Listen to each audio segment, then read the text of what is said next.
of Idaho. And briefly, I'll just tell you, New Knowledge Adventures is a volunteer program. So as in myself, I'm volunteering. Our speaker today is volunteering. This particular program has been around since 2015, and it's been very successful. We continue to do these types of classes throughout. Now on Zoom, we do them throughout the state. It originated in Pocatello, Idaho, and then we brought it to the Treasure Valley. And we are just grateful that we can continue to do these types of programs through Zoom. And while we've gone through this pandemic, we've taught people how to use the, I guess you'd want to say, technology that we have at this point. Hopefully, we come back again in the fall this year, and we may have some classes in person, and we will continue to do some classes on Zoom. So please check our schedule as we're ending our spring session now, and we'll be starting back up in September. And you can sign up for these classes ongoing, which we thoroughly enjoy having many new classes every year. So if there's anything that you in particular think you'd like to share with us, whether you're a presenter or if you just have some ideas, please send those to Kathy McDougall at AARP, and she is the director and will be part of getting back to you. So today our class is Legal and Financial Planning, which you can see is up on the screen. Our presenter is Joshua Reams, I'll let him go ahead and tell us a little bit about his past, present, future, whatever it is he is looking at.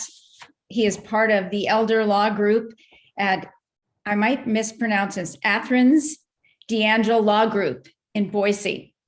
So this should be an interesting presentation, and it should go about an hour and a half. You can use the chat to ask any questions you'd like to ask.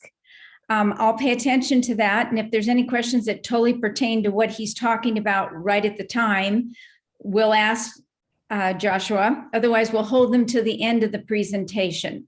So with that, I think I'll go ahead and let him introduce himself. And thank you all for attending today. Thank you so much, Marie, for the introduction. I'm honored and just excited to be here today. I think we have some great information that's going to be covered. And I really hope it's a useful tool to each one of you who is attending today, whether you're in the Treasure Valley or over in Pocatello or even outside the state of Idaho. We're going to give you some information that I think can be useful to your long-term care planning. So my name is Joshua Reams. I'm an elder law attorney with Athens D'Angelo Law Group. This is our area of expertise. This is all that we do is long-term care planning for those that need it, and estate planning. As part of that, I end up doing a fair amount of trust administration and disputes, probates, guardianships, and conservatorships. But primarily, the bulk of my day is spent helping families preserve assets and planning for long-term care in the context of Medicaid and VA benefits that we'll talk about here in just a moment. This is truly my passion. I love being able to educate folks on this type of planning and work towards a common goal together. We have a lot of material to cover today in our hour and a half. I was joking before the presentation began that in many cases, we will do this presentation in two parts, and each part will be about an hour to an hour and a half each. And we're going to squeeze those two together for you today. So I'm excited to give you lots of material, but we'll be moving at a fast pace and covering a lot of topics from a what I think of as a 10,000 foot view of those topics.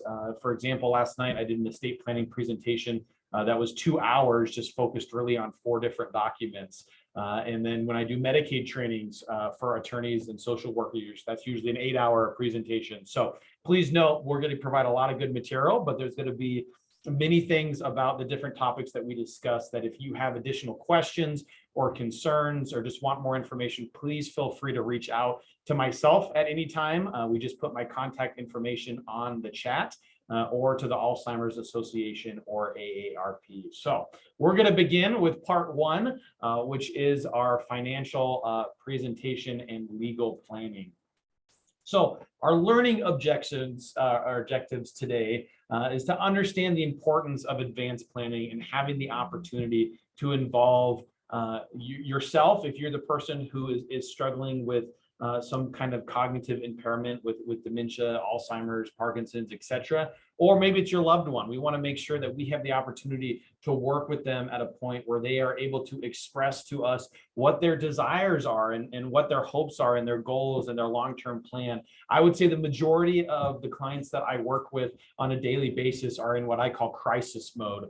Their loved one needs a lot of assistance and they need it now, and it can be extremely expensive. A lot of my phone calls happen from individuals who have a loved one who moved into a skilled nursing facility and now they have a $10,000 bill that's coming across their desk and they say, how do we pay for this? How do we plan? What I love about today's presentation and the fact that all of you are a part of it is we don't have to be in crisis mode. Hopefully you can do planning in advance that can help you be prepared for both what happens during your lifetime and when you pass away. I would say the majority of us think of estate planning as something that we need to do in case we pass away, whether it's a will or a trust, but very few people think about estate planning as something I need to do now to help protect me during my lifetime. And if you get anything out of today's presentation, that is my goal, to emphasize the importance of doing early planning so that way you're in a good position during your lifetime and when the time comes that you pass away. So we're going to identify the steps to getting legal, financial, and future care plans put in place now.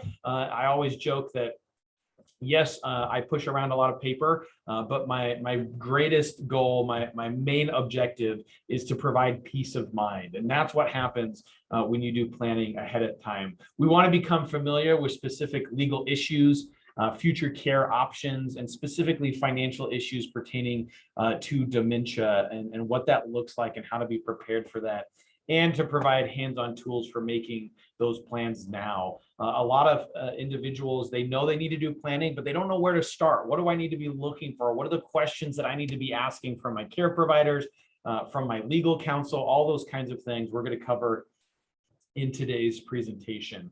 We've got a few videos that are in the presentation that we're actually going to speed through today. There's some great personal examples. In this fact, John has younger onset Alzheimer's, and he talks about the importance of planning early. I just had a gentleman that came into my office last week. He's 53 and has early onset Alzheimer's. And we're doing some significant planning because he knows that there's going to be some care down the road. I had another wonderful woman that came in my office about 4 days ago who's in her 40s, who has early onset Alzheimer's and also is starting to do planning, knowing what the future might look like. So we're going to jump past these videos to the presentation to save some time today. But it really is important to understand that early planning can be very, very effective. So what we're going to look at when we're talking about early planning is, number one, it allows for informed planning of complex issues. The sooner you start planning, the more information you can gather, and potentially the more information that you will be able to digest. I always joke that Medicaid planning, for example, or long-term care planning is like drinking from a fire hose. And it takes a few times to really digest it and get into the materials and work through what can be very complex issues. VA rules, Medicaid rules, they're kind of like the tax code. You need to know where your deductions are, and it helps to start those discussions early so you understand what planning is available for you or for your loved one to be a part of that conversation. And that's really something that I long for as an elder law attorney, is to allow my client who is perhaps struggling with dementia to have a maximum self-determination and a degree of choice. I want to ask the tough questions now, so that way you can tell us what you want and how you want your care to be handled, how you want your finances to be handled. The sooner we have those discussions, the more likely it is that we can abide by your wishes and your goals. Too many times I see individuals who keep pushing out planning to the point where they may not have cognitive capacity from a legal standpoint to do planning at that point. And now we don't have the opportunity to have that discussion. And in many cases, it means that I have to go to court and have a judge make those determinations instead. And that's expensive and very impersonal. We want to make a plan that works for you and it works for your family. And that really goes to avoiding difficult consequences of waiting too long. And part of that is financial. It's really tough to be in a position financially where you haven't done planning. From a legal standpoint, like I just mentioned, it might be that you can't do your estate plan at that point in time. And more than anything else that's important to me is we want to be in a position where family, friends, your support system feels like they have the tools necessary to help through that process. And it's hard to do that without proper planning in advance. So part one, we're going to talk about our legal issues here. And again, I'm going to touch on several important topics and documents that need to be addressed from a very high level. There's a lot of details to these documents. I know that's kind of cliche for me to say as an attorney, but the boilerplate language really does matter. So those are some deeper conversations that you should be having with a trusted advisor. Our goals of legal planning today is we want to make sure that we've planned ahead for your healthcare and long-term care. We want to make sure that you've got plans for your finances and property, and to designate someone that you trust to make the decisions for you or for that loved one when you're no longer able to. And this is key. I can't tell you how many times someone will have like a basic will that addresses things after they pass away, but have done no planning whatsoever for what happens if they need assistance during their lifetime. In fact, as an estate planning attorney, I would argue the most important documents that anyone should have are good powers of attorney. And we're going to jump into those in a little bit more detail this morning. So the first being what we call advance directives, commonly known as a living will and a healthcare power of attorney. What you should know is that when it comes to your estate planning, you really should have 4 basic documents at a bare minimum. The first document is your last will and testament. The second document is a financial power of attorney. The third document is a healthcare power of attorney or a durable power of attorney for healthcare. And that also includes your living will or advance directive. And that is not to be confused with your last will and testament. Those 4, everybody should have, no matter what age you are, no matter what your finances look like. Those 4 documents are your starting foundation. And really, we want to focus on what do those documents do during your lifetime. So for a healthcare power of attorney, it's going to allow for someone to make those healthcare decisions. And one of the probably the most important things when it comes to your estate planning documents is good communication. I've seen a lot of folks who draft documents, they get it done, but then they don't tell anybody about it. They don't provide copies of their healthcare power of attorney to their child, for example, who they named as their agent. And so an emergency happens and nobody knows whether or not mom and dad filled out documents, if they did, where they're kept, how to get to them. And sometimes you need the original documents. So do you have a safe place to keep those, whether it's a fireproof safe in your house, whether it's with your attorney, maybe it's a safety deposit box that someone else has access to. Good communication is key when it comes to all of your estate planning documents. And so specifically with your healthcare documents, your family members should have a copy of it and your healthcare provider should have a copy of it as well. In fact, in the state of Idaho, you can register your healthcare power of attorney and your living will. It used to be with the Secretary of State's office. Now it's with the Department of Health and Welfare. And they'll give you a little ID card that you keep in your wallet, and they can scan that or look up the ID number and be able to access that document in an emergency situation. But really, your healthcare provider should have a copy of that document when it is complete. When we're doing estate planning, we're concerned about legal capacity. And legal capacity can actually get very, very, very complex depending on the transaction itself. If you were to look at Idaho code provisions, there's 3 or 4 different types of capacity. The first is medical capacity. The other is legal capacity in the context of making a will, which is different than having capacity to sign a contract or a financial power of attorney, which is different from a real estate transaction, which is different from signing a trust agreement. And so one of the things that I have to do as an attorney is determine, does the client that I'm working with understand the decision that they're making? What are their judgment calls? What's their decision-making ability? Do they understand the outcomes of their decision? Do they understand those consequences? Are they consistent in their answers when I meet with them? Technically, legal capacity can only be determined by a court. So even if I were to go to a doctor and say, hey, does this person have capacity? That doctor might write me a letter to say, well, this person we don't think has medical capacity, but that is different from legal capacity that is only determined by a judge. So as attorneys, we kind of have to determine when we're working with someone who might have diminished capacity, whether or not they can answer those questions and tell us what they desire. So usually the earlier we do planning, the more likely it is that I'm going to feel comfortable as an attorney that this client has legal capacity. And sometimes that can wane. Some days my client's able to tell me who they are and who their spouse is and who their kids are and where they want their assets to go and meet testamentary capacity for a will. And the next day, or maybe that evening, if they have like sundowners, all of a sudden they're not able to answer those questions. So when it comes to legal capacity, it can ebb and flow where one day they might have it and the next they don't. But typically we want to do planning early enough where we're not even worried about those red flags, where we're focused on what the client truly wants instead of focusing on whether or not we think they should be signing the document. So another key point to doing planning early is to make sure that there is legal capacity in place.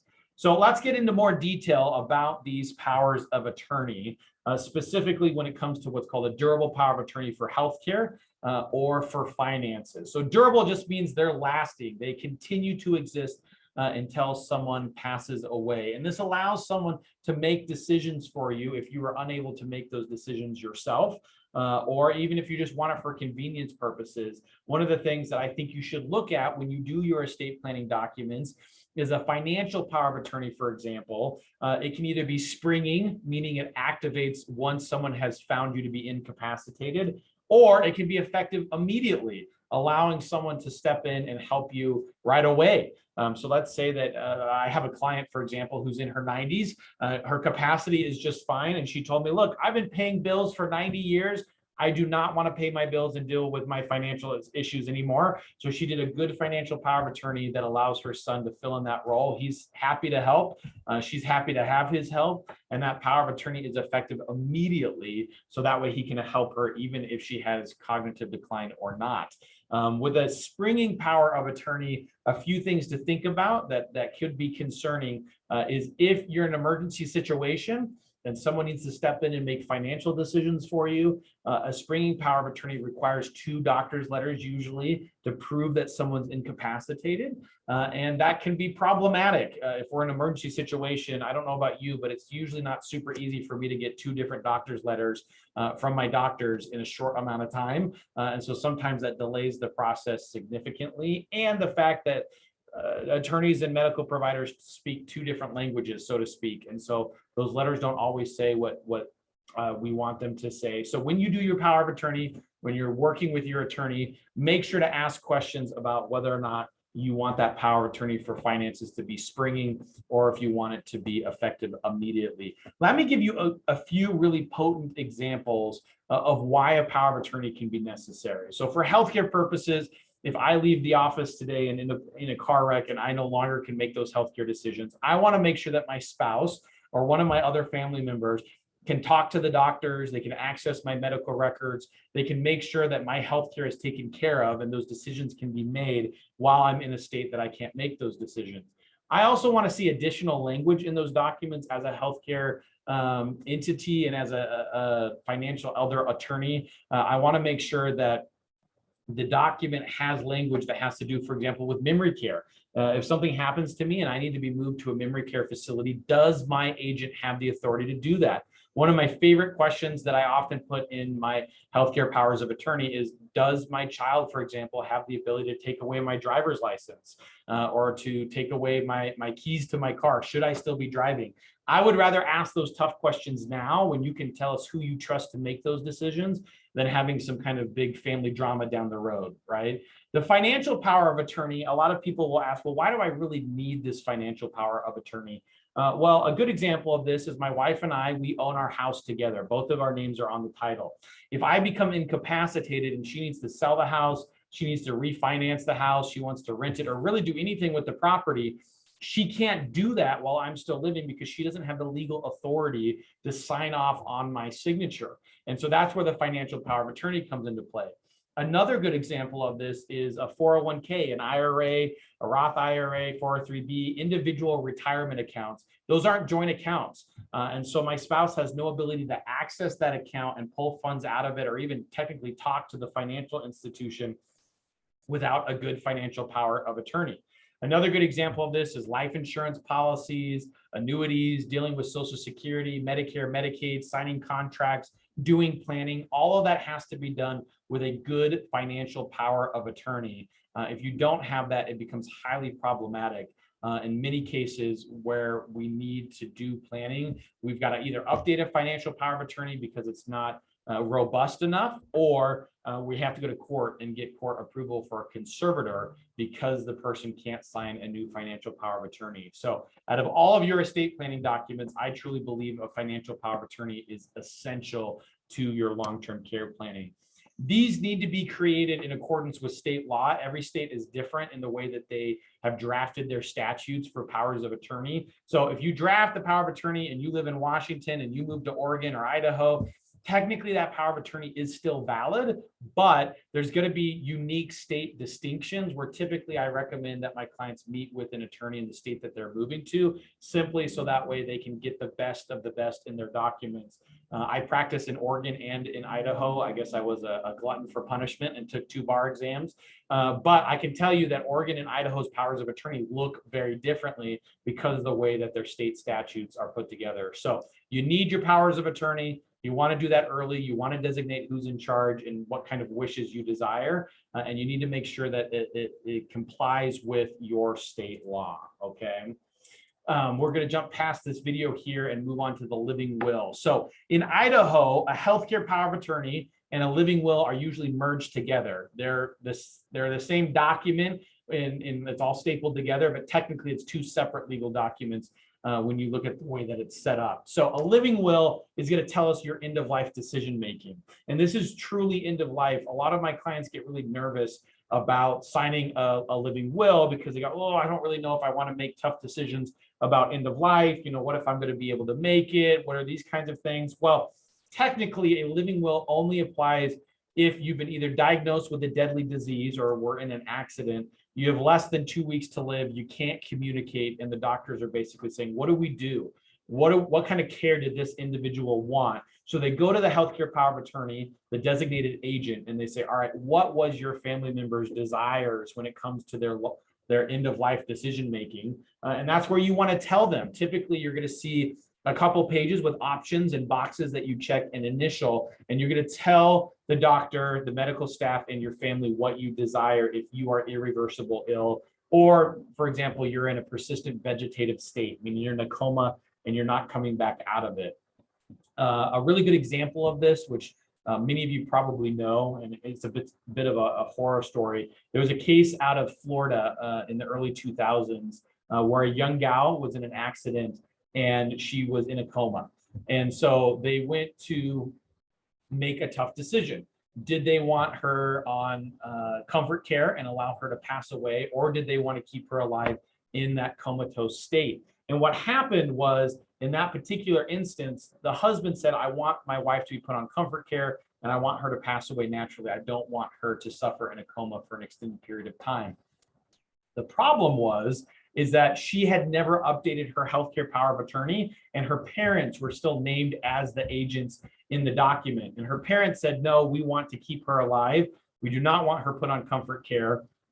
And what happened is she lived something like 15 years in a coma before she passed away. And that case went up and down the court system in Florida, all the way up to the Florida Supreme Court and back down. And that healthcare power of attorney had designated her parents, and so they had the legal authority to make that decision. So you need to make sure that you've chosen the right person to make the decision and that you designate what kind of care that you want. You can either choose all care, basically all nutrition, hydration. They're going to keep you alive as long as they can with machines and with a feeding tube and an IV, etc. The second option typically is I don't want all those extra machines, but what I do want is hydration or nutrition. And the third option that tends to be fairly common and popular, at least with my clients, is comfort care, where it says, look, if I'm not going to make it and you've tried everything you can, just make me comfortable. Take away the machines, the feeding tube, etc. Give me, some kind of pain medication, allow me to pass away. Those are discussions that you should be having now with your family, with your spouse, so that way everyone is aware of what your desires are and what you would like to happen when that time comes. Even myself, I have one of these because at any time I could be in an injury or have an accident that requires my wife to make these tough decisions. She's an ICU nurse, and so she sees the other side of this all the time and sees what happens when families have to make these tough decisions. It's still a tough decision, even if you've designated what you wanted, but at least they can take comfort knowing that they're making the decision that you requested them to make. Okay, so a living will, end of life decision making, shouldn't be confused with what we call a last will and testament. If you die without a will, then your estate will be pushed through probate, which is the court process of determining who's going to receive your assets. Every state law or every state has their own version of these rules where they're going to figure out where the assets go and who's in charge. And that's all based on state statutes if you don't have a will. And in my opinion, most of those are a one size fits nobody. It can get really messy trying to figure out who's going to be in charge of your estate, what we call an executor or a personal representative. And it's going to dictate where your assets go. And most people assume, well, if I die without a will, it's all going to go to my wife or my kids anyways. Well, that's not always the case. So for example, if you have separate property and community property in Idaho, when you die, your community property goes to your spouse, but your separate property will be split 50-50 between your spouse and your kids. And especially in marriages where it might be the second or third marriage, that can get really complicated and really confusing really fast, where people aren't aware that that distribution is all of a sudden going to go to someone they didn't expect. Whereas a will dictate for the court who's in charge and where the assets go. Probably one of the biggest misconceptions when it comes to a will is they say, oh, I have a will, I don't have to go through probate. That is false. Your will really doesn't even activate fully until the court says it does. So if you die, we take the original will, we file it with the court, and then the court at that point will designate the personal representative based on who you chose, and then we'll give them what's called letters of testamentary, where they have the authority to make decisions on behalf of the estate. So they have the authority to transfer the house or to sell assets or access the bank accounts, because technically all of that gets locked down when somebody dies. In some cases, even when it's a married couple, if your spouse dies and both of your names are on the property, that does not mean it automatically reverts to you. You need to jump through some legal hoops to make sure that that property is solely in your name. I see that time and time again. I had a horror story this week where somebody called me. Their parents died 12 years ago. They never probated the will. They just assumed that all the assets went to them. The problem is when they went to go sell the house 12 years later, the title company said, hey, this house is not legally yours. You never had a court determine that those assets go to you. You can't sell the house. And in that case, it got even worse because we're past what we call a 3-year period to file probate. So we would have had to go to court and have the court determine who the heirs of the estate were, because the will was no longer valid because we were past the 3-year period. And in that case, the will had said that it's distributed among 2 kids and there were 3. Well, that's no longer effective. And so now that estate was going to be distributed among all 3 kids. It was a total nightmare, but it was an example of what happens when people don't file the will and go through that proper probate process. We got a question here from Patricia. I'll answer real quick. What if a power of attorney or your executor lives in a different state from you? This particular individual lives in Idaho and has an agent that in another state. That's totally fine. If that's the best option for you and you've chosen the right person for the job, they can do that out of state in pretty much all contexts. I typically recommend having someone who's local as the power of attorney or healthcare power of attorney, simply because they're going to know what's going on. If you're in an emergency situation and they need to go to the bank or they need to go to the hospital with you, it just makes it easier because someone is local. But you don't have to. You absolutely can have someone be in charge of your estate or of your power of attorney and live out of state. It just might make a couple hoops that they have to jump through sometimes to make stuff happen. Sometimes banks want to meet them in person when they hand over the power of attorney document. Other times they're perfectly fine with a copy and a phone call. So it really just depends. I would say a very large portion of the probates that I handle right now, the personal representatives are from out of state because it's a child that lives in Washington or California, and we can do most of that over the phone and online with them without them actually having to be physically present for that probate. So a will is absolutely an essential tool to tell us who's in charge, where your assets go, but don't be confused. If you have a will, you still have to go through probate.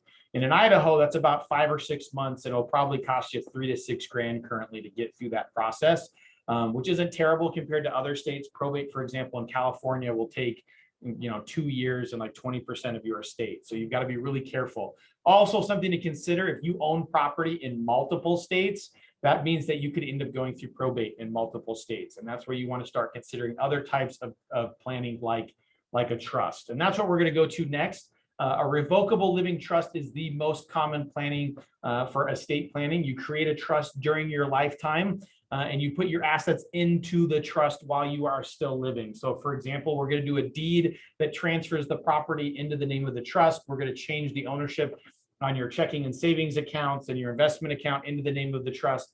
What I see many times is people will do good estate planning. They'll get a good trust put together and then they don't put any assets in it. So what happens is when they die, we still don't have access to those assets and we have to go through probate just to get those assets into the name of the trust. What a waste that you did all that planning and then still had to go through probate.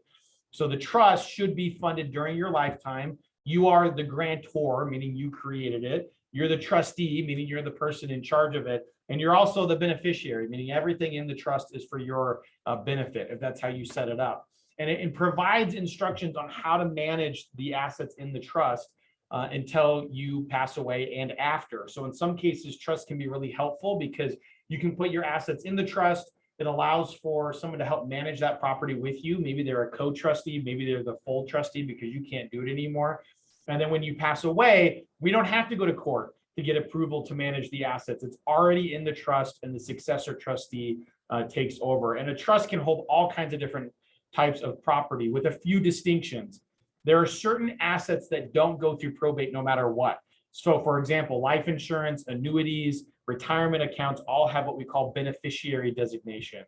And that is a contractual agreement between you and the financial entity, whether that's Schwab or Fidelity or Edward Jones or whoever it is.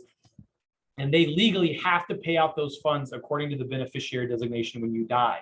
So typically those assets don't have to be put into the trust because it's going to pay out anyways. What you should know is that your beneficiary designations will override any other estate planning documents.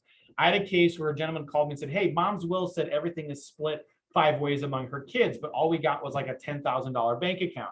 And I said, okay, well, what's the problem? Well, mom was worth like 10 million. And what happened is she moved to Florida and decided that she liked her friends more than she liked her kids. And she updated all of her beneficiary designations. And so when she died, her life insurance, her retirement accounts paid out to her friends in Florida. And they got about 10 million while the kids only got 10,000. So one of the things during your estate planning is you absolutely need to make sure that your beneficiary designations match the rest of your estate plan. Also, when we're changing ownership into the name of the trust of different assets, there's certain things like retirement accounts that we wouldn't put into a trust while you're still living because it causes really adverse tax consequences, and we don't want that to happen. But all of your other assets should be in the trust, and it helps avoid probate. And then it's going to have a bunch of other distinctions in it. So for example, whether the trust dissolves when you die and distributes out, or you can do subtrust, where when you die, you can provide protection for your spouse, or you can provide protection for your kids. I have a 1-year-old and a 4-year-old at home. And so sleep is a rare commodity in my household. But if I were to pass away, those assets really can't go to my children because they're minors. Also, I don't necessarily want them to receive their inheritance when they turn 18. I don't know about you and your kids and grandkids, but I would suggest that most 18-year-olds aren't great with money. And so instead, you could create a trust that says, hey, you can't manage your own inheritance in a trust until you're age 25 or 30. And there's all kinds of other trust planning that you can do for special needs trusts for people with disabilities. You can do planning for tax purposes, depending on where you might live. Idaho doesn't have an estate tax, but Oregon does. And so we've got to do special tax planning for my Oregon clients. You can also do what's called an irrevocable trust, meaning that you can't change it once you create it. And you can do that for the purposes of long-term care planning. So I will typically do asset protection trust. So that way we can move assets out of your name, put it into a special trust for your kids. And then down the road, when you need long-term care, those assets no longer count against you for benefit programs like Medicaid or VA, and the state can't come back and get those assets later on. So there's a lot of different types of trust. Typically, a revocable living trust is the most common tool, but you need to use it effectively if you want to avoid probate. Again, if you've got properties in multiple states, if you've got property in states like Washington and Oregon that have estate tax, you need to do special trust planning to avoid additional taxes or probates in other states. Okay. Now, when we're talking about our long-term care and we're picking the right people for the job, we want to make sure that we include the client, in my case, or your family member who has dementia. We want them to be a huge part of that discussion. They need to tell us who they trust and what they need in the circumstances. I mentioned earlier, ongoing and good communication is absolutely essential as things change. A lot of people don't realize what maybe their father or mother or other loved one is going through until they take the time to sit down and talk to them or visit them. And then they call me and they say, hey, things are a lot worse than I realized. We need to do some planning sooner than later. The problem is if you don't do proper planning or have good communication, it often leads to disagreements among family members, and it can get really, really, really nasty.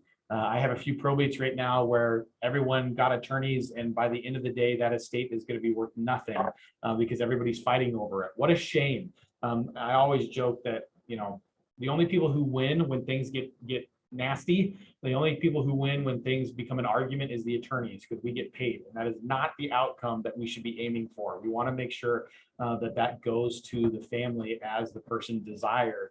If there is a dispute among family members, especially when it comes to care, typically we have to either do mediation. So there's a gentleman I work with here in Meridian who does elder care focused mediation, and he is amazing. And a lot of times I'll take families who are struggling to get along, and I'll say, hey, let's go meet with Sheldon and mediate out some issues so we don't end up in court. However, if that doesn't work, sometimes we have to go to a judge to determine a guardian, a court-appointed healthcare decision maker. And I will tell you that a guardianship, even one that's not contested, can take up to 5 or 6 months, and it's probably going to cost somewhere between $5,000 and $9,000. There was a case I had recently where a family couldn't get along and determine who was going to make decisions for mom, who really needed assistance. And in that case, with the attorneys involved, it was something like $60,000, $70,000 worth of court fees and attorneys fees before we got things resolved. What a waste if we could have just gotten along or done proper planning. So have that communication now so we don't have to go to mediation or go to court in the future for a guardianship. Again, that guardianship in Idaho is for healthcare purposes. In some states, they mesh a guardianship and conservatorship together. Typically, a conservator makes financial decisions. And so in some courts, they just give them the same title and say, hey, you're making healthcare and financial decisions. In Idaho, they're two distinct positions. Basically, I go to the court and say, Judge, we believe this person is incapacitated and can't make these decisions anymore. Here's a bunch of medical documentation to prove it. We have hearings to determine whether or not that is in case is actually true. The court appoints what's called a guardian ad litem, which is a court-appointed attorney who represents the protected person. It also appoints a court visitor who's kind of like the court's eyes and ears to determine what's going on. And they're going to write reports to the judge that say, yes, we agree with this. We think this person needs help. And these are the right people to do the job. The problem is all those people have to get paid. And it takes time, and that's where it gets really, really expensive. There are a lot of professionals that will suggest to families that they need to jump into a guardianship right away.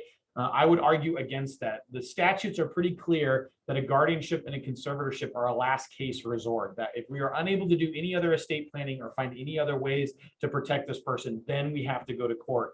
So my goal by giving this education course is so that way you don't end up in this position. But if you have a loved one who is past the point to be able to sign financial and healthcare documents, then maybe we do need to do a guardianship, and that's okay. I also do a fair amount of guardianships and conservatorships for adults with disabilities. And so I have 4 clients right now that are all in their 20s who have severe disabilities and aren't able to make those decisions. And so we come alongside them and provide a support system for them to operate in. One of the things that you should know about a guardianship, a conservatorship, or even people that you name as your agent in your powers of attorney, if you don't have a loved one who can do that, or maybe they just don't get along, there are professional guardians, there are professional agents that can fill in those roles that do a really good job.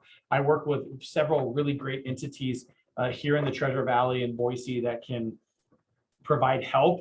The problem is that they charge for their time.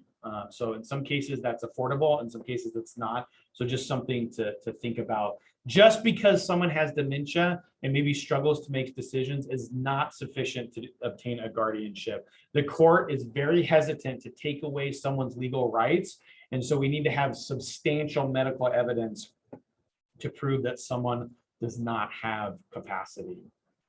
Now, when we're talking about legal planning for all couples, there's all kinds of different scenarios. Maybe it's your first marriage, maybe it's your second or third marriage, and we need to talk about different types of planning techniques. Sometimes it might be that you have a significant other that you've lived with for years, who you're not legally married to. Idaho does not have what's called common law marriage anymore, where if you live for somebody for X amount of years, then you're automatically married to them. That doesn't exist in most states anymore. So if you pass away and you have a significant other that you're living with who isn't legally married to you, they don't have legal rights in a lot of cases to be able to get assets from the estate. So you want to do special planning for that.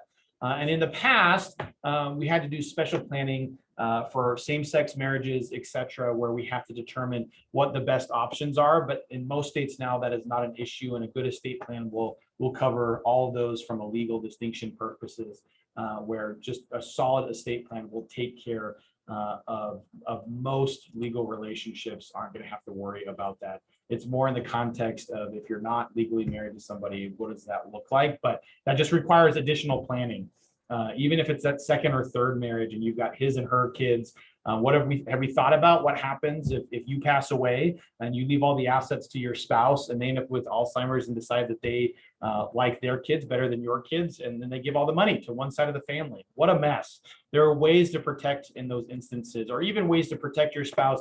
I had a case where a gentleman ended up with Alzheimer's, lovely man, but he was getting scammed a lot. And so his wife did special trust planning so that way that couldn't keep happening. And that resolved a lot of issues. So that way he wasn't just pouring funds out of the estate without his own knowledge. So good planning for all couples of all different kinds is important, even more so where we have those kind of unique distinctions, okay? And that's what we're talking about here for unmarried couples. You need to make sure that you've got your legal documents easily accessible to both of you. This is key for everybody. You need to have easily accessible documents. Bring those copies if you're traveling. Make sure that you've got a hospital visitation authorization form if necessary. We saw, of course, during the pandemic that visiting folks in the hospital isn't as easy as it used to be. And so make sure that you've got the right authorization forms to make that happen, and make your wishes known to your primary physician and to your family. There should be no reason why they don't know what you desire. So gather your existing documents if you've got any, have them reviewed, take a look at them. I suggest every 5 to 7 years you take a look at your documents, just because a lot can happen in 5 years. I mean, just think about where we all were about 2.5 years ago and how much can change in a very small window. You want to make sure that those updates happen if life just changes, family members move, people pass away. So take a look at the documents you currently have, if any, and then determine what needs to be updated. And you can do that in a lot of different ways. For simple updates, there's some great online resources. So for example, here in Idaho, Idaho Legal Aid provides a lot of great, simple examples of powers of attorney. There's also some pretty decent office supply stores or online programs that can build you basic documents. That's great. If you have any situation that needs a little bit more planning, though, I would highly suggest that you ask for assistance. You can call the Alzheimer's Association hotline. You can go to lawhelp.org, or NALA, which is the National Academy of Elder Law Attorneys. I'm a NALA attorney myself. In fact, when I finish this presentation, I'm getting on a plane to fly to Scottsdale for the annual National Academy of Elder Law Attorneys Conference. Very excited, except for the fact that it's 105 there right now. I'm not ready for that kind of heat. But NALA attorneys are great, in my opinion. Also, a CELA attorney, which is a certified elder law attorney, is a really good option to take a look at. So look for help, look for advice. I will say that a very large bulk of my practice ends up being fixing documents that are poorly done.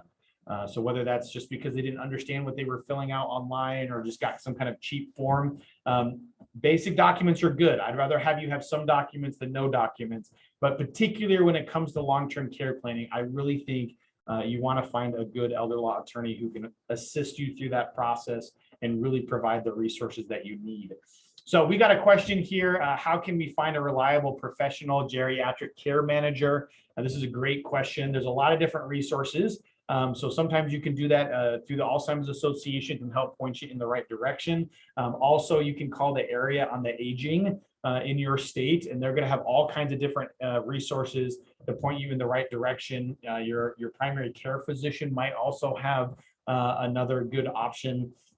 There's some entities that I work with here in Idaho that I think are great in providing professional geriatric care, that are professionals that help come into the home and do different things. So if you want additional information on that, or you want a specific referral, feel free to email me at the email address that was posted in the chat earlier, and I'll be happy to point you in the right direction for some entities that I trust and have done a really good job.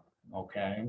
All right, so that's the first part here on legal planning. There's a lot more detail that we're not going to have time to get into this morning. So I'm going to finish this slideshow and give me 2 seconds here while we open the next slideshow for part 2, as my system process is here.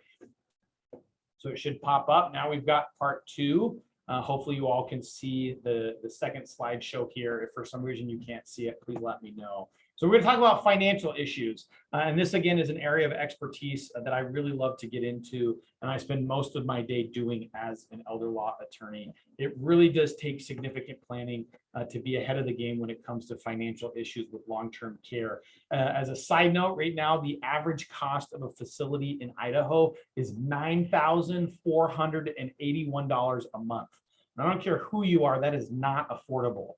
And you can imagine that price only goes up depending on what state you're in. So if you work over to the I-5 corridor toward Portland, towards Seattle, that price goes up significantly. So that's why we want to do financial planning, because statistically speaking, once you're over the age of 65, there is a 70% chance that you will need some form of long-term care, whether that's in-home care, assisted living, or skilled nursing. But if you're in that statistical range, which most of us are, you need to be prepared from a financial and a legal standpoint. What's curious to me is we do all kinds of planning when it comes to other areas of life. So whether it's like car insurance, or whether it's like home insurance for a fire on your house, like the odds of having your house catch on fire is about like 1/10 of 1%. And yet we all have homeowners insurance. The odds of totaling your car are about 1%. The odds of ending up in the hospital are about 8%. And we do planning for all of those things. Yet long-term care, which there's a 70% chance, we do no planning. It's really quite staggering. And so that's why we want to provide you with the tools today to be prepared in case you need that long-term care. Karen here, she has a husband with dementia, and she talks a little bit about what that planning looked like and how they kind of waited a little bit longer. And then all of a sudden we're in a position where they had to think about their finances and how to pay for his care. So when we're talking about paying for care, we want to ask some questions. What is the lowest level of care that might be needed? Skilled nursing, and what financial resources do we have now that we could pay for care in this range? That is the issue. Looking at those statistics, right? We're living a lot longer than we used to, which is great. But the problem is care expenses are skyrocketing as we live older and older. I met with a World War II vet last summer. It was just an incredible opportunity. You don't get to do that every so often. It's a rare occasion. And he was telling me he's in his late 90s, and he was saying, look, I never expected to be able to come home from World War II, let alone live into my 90s. And nobody told me it was going to be so expensive when I got here, right? For most people, they're looking at retirement and they're saying, hey, I have a fixed income, I can cover my bills. Does your retirement plan include all of a sudden $3,000 a month for in-home care, or $6,000 a month for memory care, or $9,000 a month to $10,000 a month for skilled nursing? I had a couple who was living at home. They didn't want to move to a community, which is great if they can stay at home, but they were paying $18,000 a month for in-home care. That is crazy. They burned through all of their savings in about a year, and then had to look at other programs to help pay for their care. And it was just a mess. Had they done a little bit prior planning, they probably wouldn't have ran into that situation. So what additional resources might we need in order to be prepared for paying for for care. So when we're looking at resources, right, we might be looking for income from employment or maybe pension programs that have come in previously. Maybe it's VA pensions, maybe it's PERSI or PERS, retirement plans. You know, a lot of people put a lot of money into their retirement accounts, IRAs, 401ks, and they don't realize that later on in life, if they start taking required minimum distributions, which you have to do now at age 72, that you're going to be taxed. That's going to be extra income. So if you pull a bunch of money out of your IRA to help pay for what you might need, then there could be huge tax consequences to that. Have you thought about what that looks like? If you put your money into an annuity that basically freezes that money into that investment vehicle, that's great, except if you pull money out, there's probably going to be taxes and penalties. So you have to think about that. Savings and other assets are great, but what I have learned that most of the time that is not going to be significant enough to be able to cover long-term care expenses. We're going to talk a little bit about reverse mortgages and a little bit about long-term care insurance as well today to give you some other tools. What I will say when it comes to long-term care planning, it is not one magic bullet. There's not just one specific answer that is going to save the day. What I would argue is that good legal and financial planning is a host of different options brought together and customized to you, where you have a team of advisors and caregivers and family who are coming together with a variety of different options that are going to help you get through that long-term care scenario. There isn't just one perfect financial option. Usually it's a combination of legal planning, maybe it's an asset protection trust, and then also good financial planning in advance. So let's talk about reverse mortgages. We all know about reverse mortgages. If you turn on late night television or in the middle of the day, you're going to see some elderly celebrity promoting the next big reverse mortgage option. And sometimes they can be helpful, sometimes they're not. I would say the majority of the time in my practice, I'm not a huge fan of reverse mortgages for a couple different reasons. So we're going to talk about advantages and also some cautions that you need to think about when it comes to a reverse mortgage. Specifically, these are designed to help those 62 and over to convert equity in a home into income. For all of us that live in Idaho, in the half an hour that I've been presenting, all of our houses just went up by another $10,000, right? So we have a lot of equity in our houses right now because of the way that the market has gone up in the last couple of years. Can we use that equity to pay for long-term care? Well, one of the advantages of a reverse mortgage is that your Social Security benefits, your Medicare benefits are not affected by the distribution of the money from the reverse mortgage. So that's great. It's extra income that it's not affecting my Social Security and Medicare benefits. There's no income requirements or monthly payments. Basically, they're giving money in exchange to take a chunk out of the equity as kind of like a mortgage when you pass away. And the money you receive is tax-free and can be used in any manner that you might need. So whether that's taking money out to put it back into the house as a remodel, to pay for long-term care, to pay for medical procedures, whatever the case might be, those are huge advantages to a reverse mortgage. However, I'm going to caution you that some of the red flags of reverse mortgages you have to be really, really, really, really careful with. Number one, your eligibility for other government programs can be greatly affected if you're pulling money out of a reverse mortgage. Maybe it's Medicaid that has certain requirements that have to be met. Could be VA benefits. It could be your SSI, so your supplemental security income has specific asset and income requirements. Those all have to be looked at before you start pulling money out of your house. Also, closing costs and service fees can vary really, really, really different based on what company you're working with and what the contract looks like. Again, I know this is cliche for me to say, but the boilerplate language really, really matters when it comes to reverse mortgages. They have extreme service fees in a lot of these where you're saying, oh, look at all this free money that I'm getting out of the equity in my home. Well, that might not actually be the case. You could be paying some really large closing costs when you pull out that reverse mortgage. So just recognize that in advance. Probably my biggest concern when it comes to reverse mortgages is that usually there's a clause that says if the asset is ever transferred, that the reverse mortgage automatically has the ability to come in and get repaid. And also, if you don't live in the home for a certain amount of time, then they have the right to come in and foreclose on the property. Specifically with sole owners, so single individuals that are living in the home, if they don't live in the home for a set amount of time, usually a year, then the balance of the loan has to be paid immediately, or it may result in the loss of the home.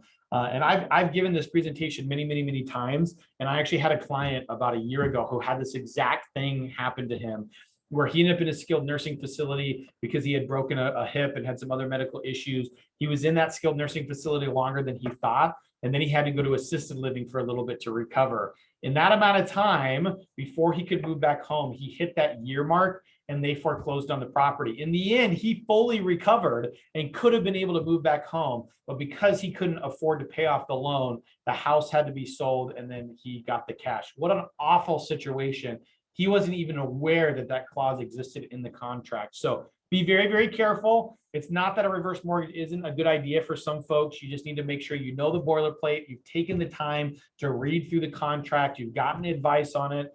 So that way you know what you're signing and agreeing to. But there are some circumstances, like I've married couples, husbands on Medicaid in a long-term care facility. They basically have no extra cash. Wife needs to be able to pay for her own bills.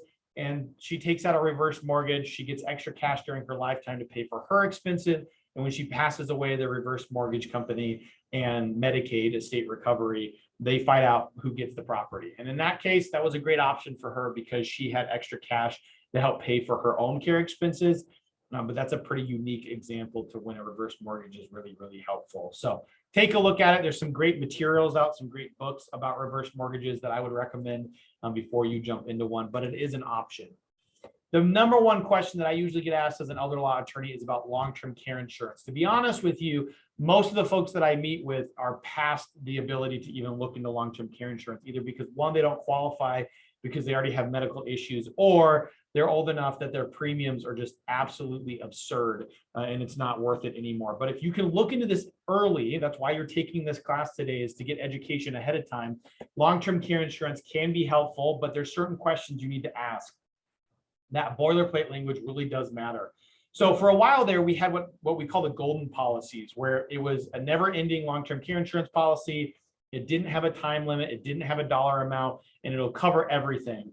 And I've had clients say, well, I just stopped paying on that policy because I didn't want to pay the premiums anymore. And I pull my hair out and I go, no, that was this incredible policy that doesn't exist anymore. You got to keep that. Then there's some policies in the middle that were really quite disheartening. For example, where they didn't consider Alzheimer's in particular as a reason to move into a long-term care facility. And so I had clients who paid for years in premiums for long-term care. Their husband, wife moves into a memory care facility and the long-term care insurance won't pay for it. Wow, like that is a huge shock if you've been paying for years and expect your care to be covered. And then all of a sudden they say, well, technically the reason why you moved to a facility isn't covered by the policy. You need to check whether or not that is something that is covered. When can the person with dementia begin to collect benefits? Sometimes they require, for example, a waiting period where they say, all right, you have to receive care for 3 or 4 months before we'll activate the policy. Are you aware of that? Do you have the funds to pay for that waiting period? What's the daily benefit? Most plans today will have a daily benefit, and usually they'll have a cap where they say we will pay up to 3 years or $250,000 worth of care. Well, the problem is I've seen insurance policies and companies basically say, hey, why don't you apply for in-home care right now and activate the policy? You could get extra help at home. Well, that's great, but the reason why the policy is doing that is because they want to start the 3-year clock.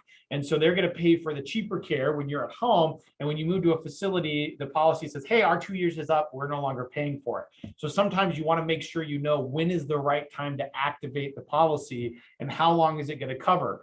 And some policies will only cover skilled nursing. Some policies will only cover assisted living, and some will cover all 3 areas of care. And you want to make sure you know what it covers and what it doesn't, and when it kicks in.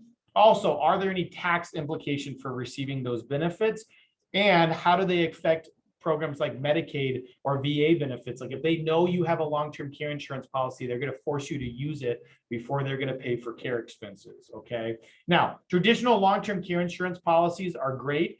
They can be fairly expensive. And so nowadays, a lot of financial advisors are using what we call hybrid options, where they will create like a whole life insurance policy with a long-term care insurance rider, or an annuity with a long-term care insurance rider. So if you have a good financial advisor, talk to them about whether or not they think long-term care insurance is a good idea for you. And if it is, Maybe you don't do a traditional policy. Maybe you do one of these other options where you add it on as a rider. So that way you get the best of both worlds, because traditional long-term care insurance policies, if you don't use it, you usually lose it. What a waste of money. But if you do it with a life insurance policy or an annuity, then your children, your spouse can still get the advantage of the money that you've put into it. So long-term care insurance is great. It's a great opportunity to supplement your care at the beginning, but typically it's not the only answer, because again, if it only pays for a year or two, that's great.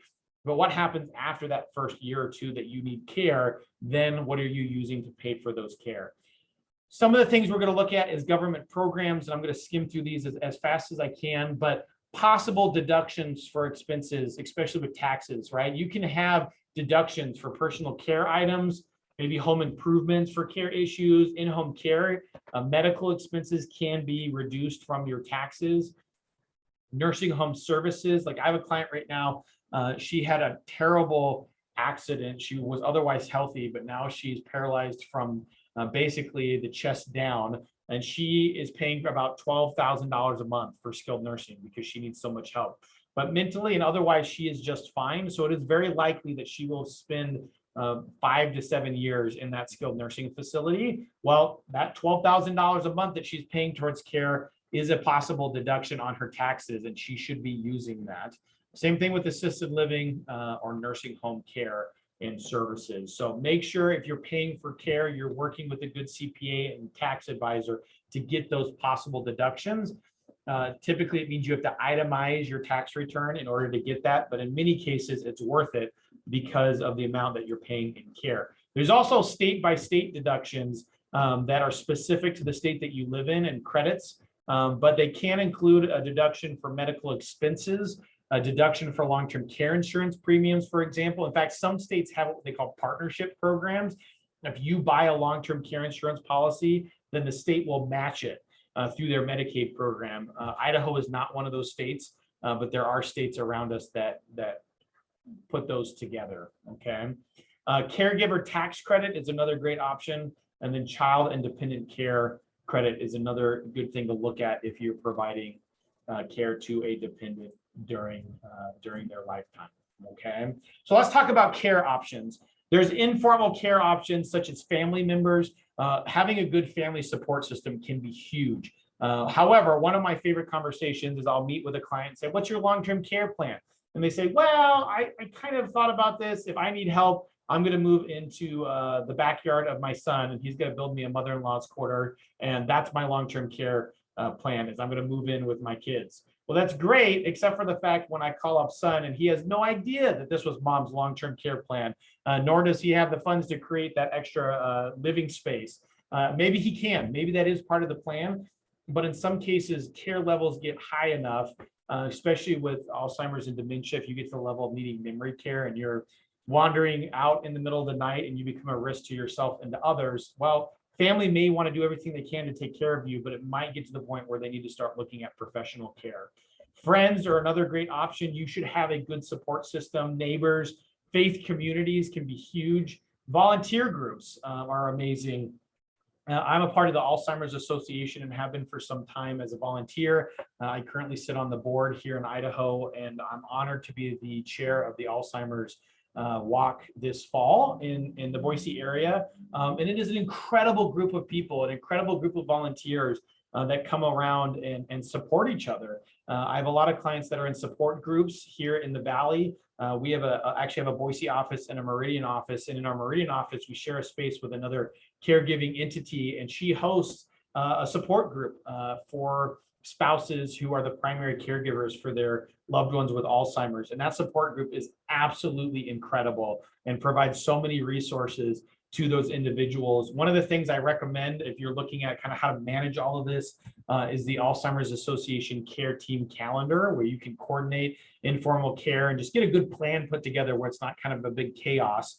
That way everybody's on the same page. Sometimes it just takes those extra details to pull all of those resources together. I would say if I'm working with a client and they have good informal care options, it makes a world of difference in what we're able to do compared to those that may not have a support system. We'll make one for them. There's ways to do that. But if you're already coming into the picture with that foundation, it really does make a difference. Also, something to consider is services through the Older Americans Act. It provides funds for supportive services, nutritional services, family caregiver support, disease prevention and health promotion, right? Putting together things like Meals on Wheels. We want to make sure that you have the support that you need. And I mentioned this earlier in one of the questions, the area agencies on aging are a great resource to get you plugged in with good financial advisors, attorneys, doctors, support groups. I mean, everything about it, in my opinion, is a great resource. And I refer people over to the area on agencies all the time to find the resources they need to be successful. So let's take a brief moment here to talk about government programs when it comes to long-term care. People really don't recognize the difference between Medicare and Medicaid. And like I mentioned earlier, most of my day is spent working with families and Medicaid. And so I could spend hours on this topic, and I'll do my best to lower my excitement level and just cover the basics. So Medicare and Medicaid, I think they named those two programs just to confuse all of us. But Medicare is government insurance that comes through Social Security. It's age-based. It's federally administered, but it does not pay for long-term care. So many people tell me, oh, well, my Medicare is going to pay for in-home care or assisted living or skilled nursing. It does not at all. And so instead, we have Medicaid, which is a government assistance program compared to an insurance program. It's needs-based, so it has certain requirements with assets and income. It's state administered, meaning every state has their own version of Medicaid. Again, when I practice in Oregon versus Idaho, two very different Medicaid programs. And what I find is people will Google Medicaid and they'll get so much false information simply because people don't realize that Medicaid is different in every state and has different types of eligibility requirements. However, Medicaid will pay for in-home care, assisted living, or skilled nursing. That is a huge advantage to our Medicaid programs, that you can get help at home, for example, and have Medicaid help pay for that. So let's spend a little bit of time on Medicare. Medicare is a federal health insurance program for people 65 or older, or people who are 65 with below 65 with disabilities. In order to be eligible for Medicare, you have to have a state and federal determination of disability if you're under the age of 65, and that can be quite the process. There's a lot of paperwork to that. So just be aware of that. And then people with any age with end-stage renal disease, Medicare will cover their insurance as well. So there's Part A, and forgive me, I know that probably many of you are familiar with this, but we'll cover it briefly. Part A for Medicare covers hospital insurance.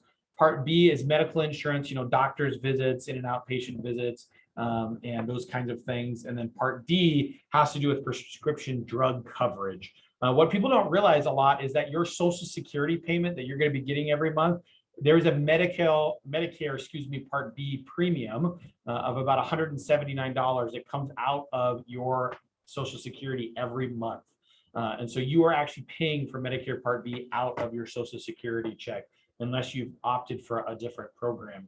Same thing with Part D. Part D, you have to pick different prescription drug coverage options. You do need to pick one, and they vary in price depending on what you need. So for Part A, inpatient care at hospitals, skilled nursing for short-term rehabilitation. And this is where I get the majority of my phone calls, is someone will go to a skilled nursing facility after spending 3 nights in the hospital, and Medicare says they'll pay up to 120 days.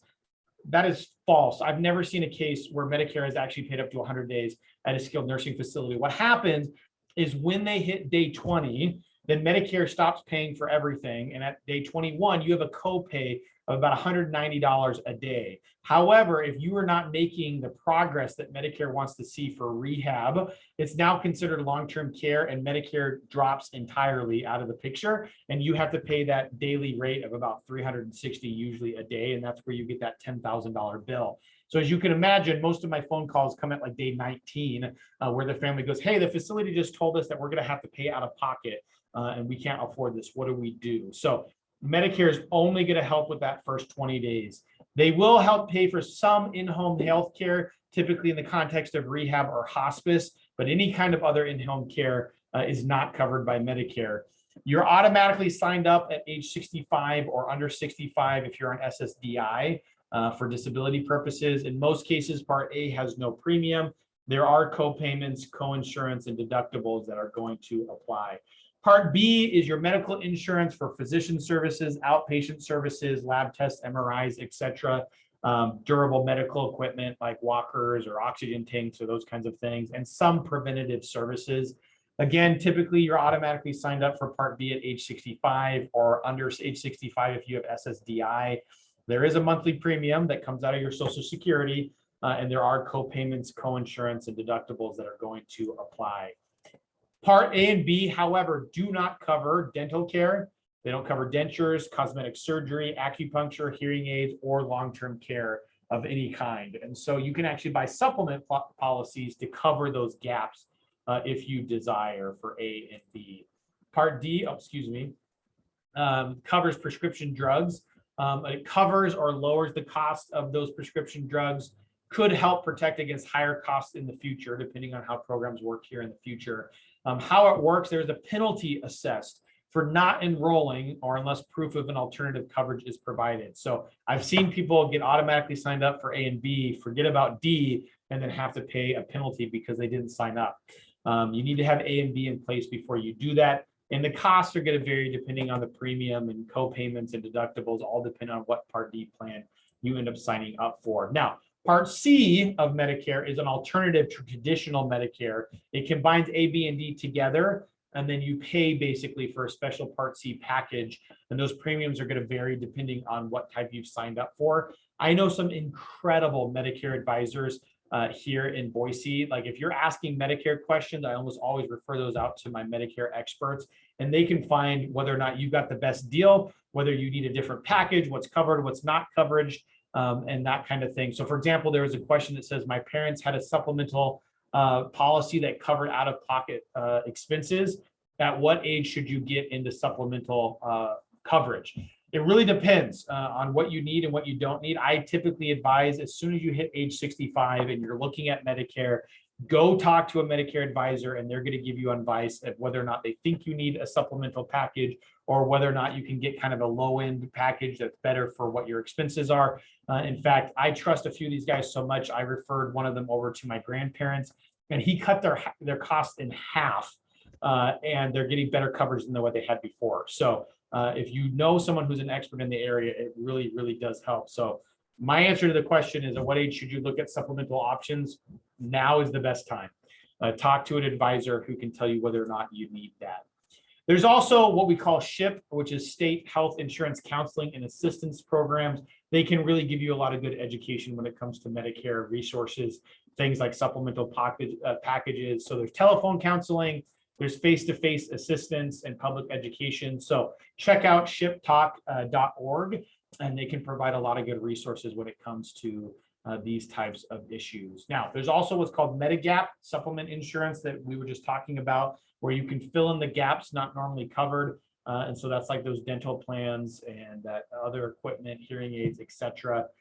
Typically, these gaps can be covered by a Medigap policy, but it's not used with Medicare Advantage plans. So something that you need to be aware of. A lot of different pieces moving in Medicare. I'm just covering the basics, but it's something that you want to take a look at. So what is Medicaid? And again, I could have spent the whole day talking about Medicaid, and I'm going to give you the bare minimum here this afternoon. So Medicaid, again, will pay for in-home care, assisted living, or skilled nursing as long as you meet 4 eligibility requirements. The first one is, are you medically eligible? They're going to look at activities of daily living. Do you need help bathing yourself, dressing yourself, keeping track of medication? Do you have night needs? Do you have mobility issues? If you're in a skilled nursing facility, you're automatically medically eligible. That's not going to be an issue. To be honest, by the time that most people call me about Medicaid, they're already medically eligible. That's not a big issue. The next thing they look at is income and assets. Idaho is an income cap state. However, they only look at the income of the applicant. They do not look at the income of the non-applicant, the community spouse, the healthy spouse. Right now, that income cap is $2,543 a month. However, if you have more income than that, you can still be eligible with what's called a Miller Trust.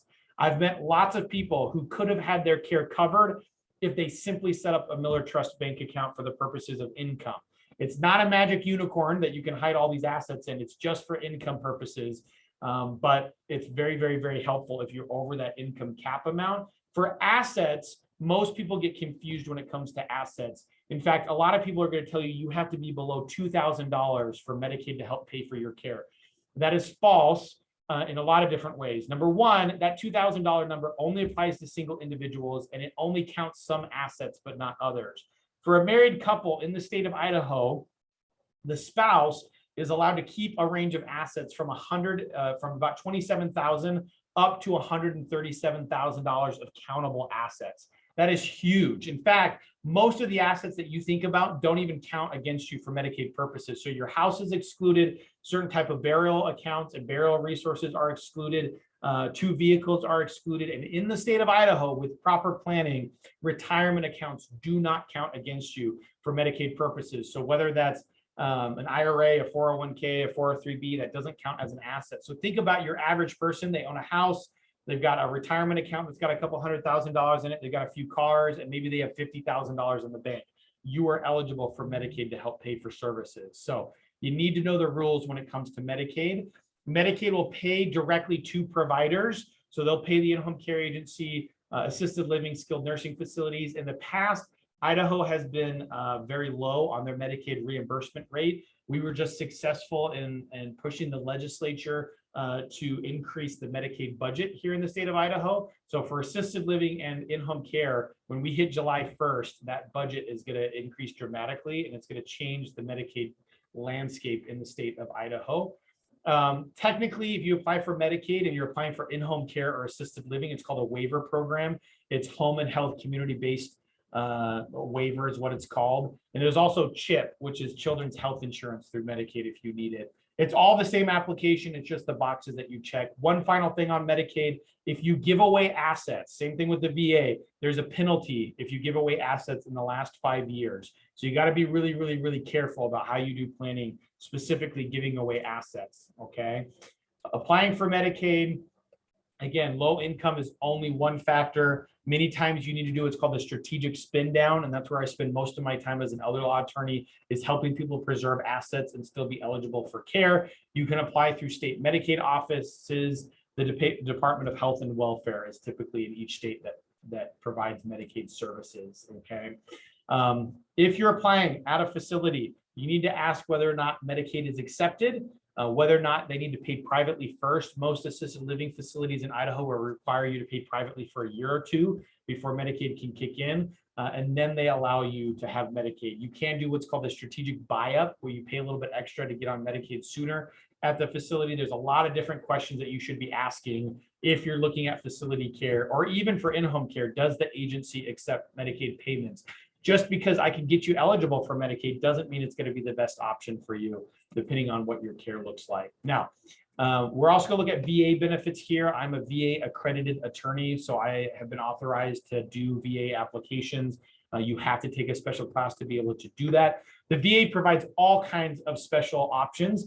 Sometimes it's medical benefit packages, it's healthcare insurance for certain veterans. If you're here in Idaho, you can use the VA facility here that's just down the street from me. There's a VA assisted living facility, skilled nursing facility that you can stay at because you're a veteran. You still have to pay for it, but only veterans are allowed to use those facilities. But there's specific pensions that you can apply for as a veteran. One is a service-connected disability that has to do with you were injured in active duty. But a lot of people don't think about like hearing loss. For example, if you used heavy machinery or artillery, you could have a service-connected disability ranking, and they could help pay for your hearing aids. Maybe you're exposed to Agent Orange or something like that. And if you get a 50% disability ranking, you get your prescriptions covered. If you get a 70% ranking, then pretty much all of your long-term care is covered by the VA. So you should be working with VA doctors to figure that out. There's also VA pensions due to retirement, but there's also what we call non-service connected disability. You've served 90 consecutive days of active duty, one of which is during a period of war. You can be eligible for aid and attendance, which is basically a pension for a married couple. It's up to $2,200 a month, who can help pay for care. It's a great pension that comes directly to you. A lot of people don't realize that they can be eligible for the pension just because of their service record and some income and asset eligibility issues. We also had a comment here by Rick, excellent comment, that there's a group called the Legacy Corps that will also help veterans and military families with respite, caregiver, education, and community resources related to caregiving. They are incredible. Absolutely use them as a resource. One of the pensions that I come across the most frequent that people don't realize is that if you are married to a veteran and they are now deceased, you are still eligible for either aid and attendance or what we call a death pension. So you could get up to $1,200 a month as a surviving spouse to help pay for care. One of the things I really, really recommend, if you're a veteran, reach out to a state service officer in your area. You can just Google State Service Officer Idaho, and it's going to pull up a whole list of individuals that are really good at pointing you in the right direction. They're going to be able to pull your DD-214, your service record, and tell you what you're eligible for. It's a great option. There's some really great guys and gals here in the Treasure Valley and across the state that can really give you the right resources. And then finally, the VA also helps cover certain burial and other final expenses. The VA can be really, really, really good. Okay. All right. Real quick here as we wrap things up towards the end of the presentation. What happens if you are diagnosed with early onset Alzheimer's, or you're struggling with dementia or other cognitive impairments? What happens if you're still working? Well, there's certain resources that you need to be aware of. Like, you need to ask, what are the essential functions to your job? Can you still do it? What is difficult now versus to what used to be fairly easy for you? And what kind of accommodations would help you be successful? You need to have this conversation with your employer and start talking about ways that you can still be in the workplace and work through whatever issues that you're going through. And so one of the benefits that you should look at is a lot of companies will have short-term disability plans that might be able to kick in if you're struggling in these areas. There's also long-term disability coverage as well, or long-term care coverage, depending on what your company offers. There's certain conversions options for health and life insurance that can help with disability planning if you feel like you're not able to bring in the income that you were previously. Also, your 401k, your retirement accounts can have certain loan options or even distributions that can happen tax-free if you're in a position of disability. You should also ask about family medical leave. If you're a caregiver, it is incredible how many individuals I work with that need to take some time off of work through family medical leave to help take care of their loved one who has dementia and Alzheimer's. There's also personal leave if you need to, that needs to take place. And then employee assistance programs as well that need to be covered. I see some questions coming in. I'll address those questions here at the very end of the presentation as we wrap things up. Again, communication is key to being successful in this area. You need to maintain open communication with your employers, with your boss, explore workplace accommodation options. There are federal statutes that protect you in those circumstances. You need to provide documentation from your physician to show that this is something that you need accommodations for, and meet regularly with your employer to look at performance reviews and what you can do better and how they can help you. I have clients, again, that have different types of cognitive issues who are still working and are still very successful in their workplace because they've taken the time to have these conversations, and they have a conversation about transition. What does it look like when you feel like you're no longer going to be able to work at that place of employment? What does that transition look like? And prepare your employer for that. In this case, John gives his testimony about talking to his doctor and then talking to his employer about his early onset Alzheimer's and how that conversation went and how it was really helpful in that context. There's also Social Security disability benefits. There's either SSDI or SSI. It's based on age, employment history, and severity of disability. SSD is. Your spouses or your minor children might be also eligible. There's a Social Security representative payee. So if you get paid and can't handle those funds, someone can do that for you, or a power of attorney. And then there's also what's called the Compassionate Allowance Initiative that helps those with younger onset Alzheimer's. That is really, really, really great. So I have a lot of clients who are under the age of 65 who are either on SSI, supplemental security income due to disability, and they have limited income and resources, or SSD, that's based on age and employment history. Marilyn, in this case, talks about applying for SSDI. There's some great attorneys in town that I recommend who can actually help you through that process if you need to appeal a decision or deal with Social Security issues. Again, the other one is SSI, supplemental security income. They have the same disability requirements, but SSI is based on income and assets. So if you get money from somewhere and you're on SSI, it can cause major issues. People don't realize the distinction. And I have to ask this question over and over and over again. Are you on SSI or are you on SSD? And we have to get statements from Social Security to prove the difference depending on what they're eligible for. Also, most people who are on SSI are automatically eligible for Medicaid, and so they get an extra layer of coverage. So planning early in all of these areas is extremely, extremely important. So we would love to help. We want to be a resource. Again, you have my contact information. You've got the Alzheimer's Association contact information here. Jump online, check out the Alzheimer's Navigator, the Community Resource Finder. You can connect with other folks that are going through what you're going through, support groups. There's always the hotline available 24/7. There's just times that you need to call and talk to somebody, use it. It's a great resource. And then you can go and look for your specific state. And maybe you want to join a group. Maybe you want to join us for the Alzheimer's Walk in October, which we'd love to see you come out and be a part of that. There's all kinds of wonderful resources available to you. So I think I did it. I got through all the slides with 2 minutes to spare. I know I was moving quickly, so I apologize, but it looks like we've got one question here I'll answer, and then we'll see if there's any other questions.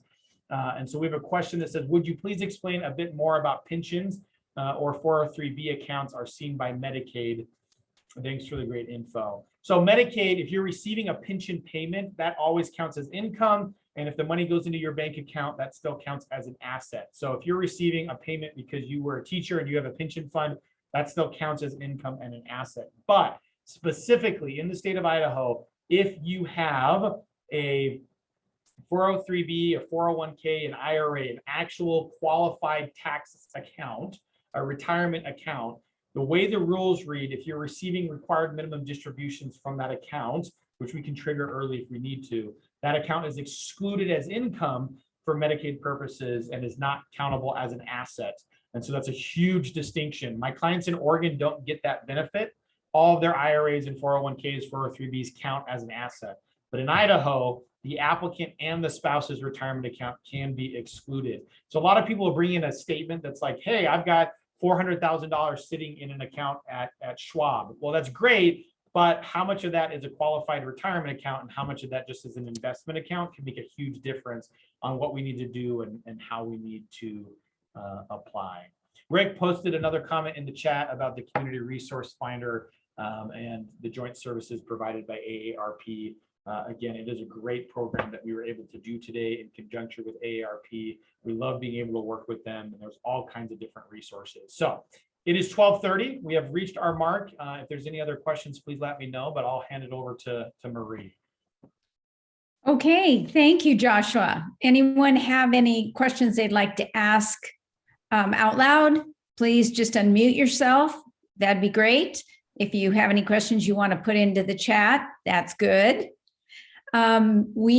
This presentation has been recorded and it will be on our YouTube channel, so you can go back over and take a listen and a watch with your family, which is a good idea. And also wanted to tell you to get to that, just go to youtube.com. And then when it says search at the top, you just put in NKA Idaho and you'll bring up all of our YouTubes. This one will probably be posted later today or by tomorrow for sure. And you can share that with others. That would be great. I think that we've gotten a lot of information, and I wanted to tell you that the handouts were sent to you is this presentation. So if you saw that there were in the red lines on the invitation that you got were the handouts, and you would be able to walk through this again yourself if you'd like to. And I have given you the information to get a hold of Joshua. Sounds like he's going to be gone for a couple of days, but send him an email or give a call if that's your means of communication. And I'm sure he can help you out with some of the questions that you might have after you digest all this information. There was a lot here that we learned and gleaned from you, Joshua. So we so appreciate your time and your expertise. Thank you all so much for joining. It really was an honor and a pleasure, and I hope that these can be tools that you could use in the future. Thank you for attending, and please promote any of these classes that you feel have given you some information. And we also thank our presenters, which I said in the beginning, do volunteer their time and are very helpful in what they know that they can pass it on to us. So appreciate that. So it doesn't look like anyone else is giving you a question other than giving you thank yous, which I am too. I know this has been planned for a little while, so we appreciate that you worked it into your schedule before you jumped on that plane today. My pleasure. Thank you again. I hope you all have a wonderful day. Thanks again.